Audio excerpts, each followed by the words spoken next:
And so in this video I will be reviewing the Sprinkles palette by I Heart Revolution, which just looks like this. I've already showed you what the inside, well, I will be showing you what the inside looks like. And let's just say I really do like this palette. Some of the colours are the yellow is very hard to work with, but the rest of the colours are amazing and I love them. So without further ado, let's get into this. So this is what the Sprinkles palette looks like. As you can see, there's an array of like bold, pretty colours in there. I'm going to take this yellow shade here and just put it on the inner third of my crease, and that yellow shade is called Sugar Almond. The brush isn't picking up that much pigment as I thought it would. Oh, okay.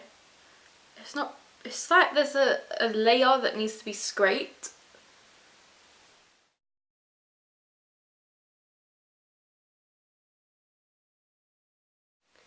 I'm going to take this orange shade here called Jazzy and just put that in the centre of my crease.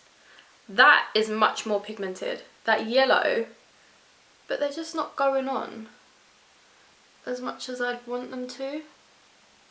I always have high hopes for Makeup Revolution, but that yellow, it's like you can see it, but it's just not as pigmented as I want it to be. Okay, the next shade is this lovely pinky red called Candy Apple, and I'm just going to put that on the outer corner of my crease. I'm hoping this one's more pigmented than the lot. See, it's like there's a layer that needs scraping off. I feel like I've lost the orange. Now for the lid, I'm thinking either this gold shade called Fizzy or this dark green shade called Peppermint. And let's just see how creative I want to be. My finger picks up so much more pigment. Okay, so for the inner corner highlight, I'm actually going to take this toffee colour here.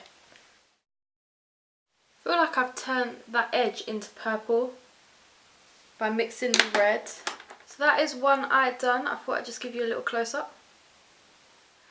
And now what I'm going to do is go and do all my base makeup, and I'll come back with the finished look and some swatches for you guys. So I've just swatched a few of them on my hand and they don't come out that great. However, you can get an eye look like this. So I feel like for I think these are $8.99. It really is worth the price, and this was such a quick review. I did this really quickly, and I'm not someone who's really into like all the rainbow eye makeup, but I thought with this colour selection, what else could I have chosen to do? So yeah, for someone like me who's a beginner with all the rainbow colours and putting them on your eyes, this was pretty easy. So I hope you guys enjoyed this little mini tutorial, mini review. If you did, please give it a big thumbs up and subscribe down below, and I'll be back soon with more reviews. Bye guys.